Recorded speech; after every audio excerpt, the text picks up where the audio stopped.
Hi there, my name is Angelique Monia from Lorraine University in France. The COVID Migrants project that I will present briefly today is an extension of a project funded by the French and German national research agencies aiming to study hate speech against migrants on social media in France and in Germany. More specifically now, the COVID Migrants project seeks to understand how migrant-related discourse on Twitter has been affected or not by the pandemic. We have worked with a data set of approximately 8,000 tweets comprising the hashtag migrants. These data were collected during two periods corresponding to the first and the second national lockdowns in France in 2020, that is from March to May and from October to December respectively.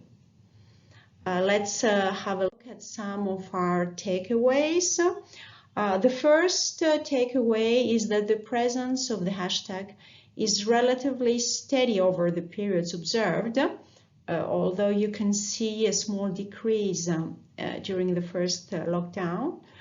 But there are peaks of activity that correspond to the news agenda. Some of them are somehow related to the pandemic, like the closure of national borders. Others are not connected to the pandemic and comment on common migration-related topics like shipwrecks, dismantling of camps, ambushes with the police, etc. It is important to note here that the health crisis is less present in the contents observed during the second lockdown. We have also looked into the user profiles of people who have posted messages over these periods, and we can see that active users are mainly opponents to migration. With the exception of the French Office for Migration and Integration, which is very operative, especially during the second lockdown. Also, we were interested in the ways Twitter mentions and other hashtags are used in these messages. And we found that users employ the mention symbol on Twitter to call out, to quote, or to respond to prominent politicians, journalists, and the media. They also combine the hashtag migrants with others to denote or accentuate the framing of their message. However, it is important to note here that most hashtags have ambivalent positionings and uses. For example, the hashtag France serves both to criticize France's reception of migrants and conversely to refer to their alleged mistreatment or to the arrest of certain activists who helped migrants. Often messages posted with this hashtag France contain racial slurs or softer hate speech.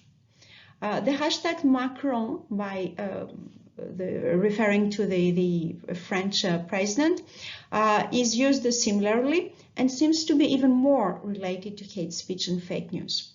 Solidarity is one of the only rare, at least, hashtags to explicitly serve as a vector of support for migrants, not used to convey anti-migrant views. Well, to sum it up, it seems that even during the pandemic context, the overall character of the debate on migrants has not changed. Far-right extremisms are still present in cyberspace. Politicians and the media are still criticized for incompetence, collusions, etc. Also, the closure of borders, largely discussed during the first national lockdown in France, accentuated some existing security framings. And the health crisis framing, though present in the first lockdown, seemed to be considerably toned down during the second national confinement. These are some of the main findings of our study. Of course, in such a brief presentation, all cannot be said. So if you have any questions, don't hesitate to contact me. I'll be very happy to reply. Thank you.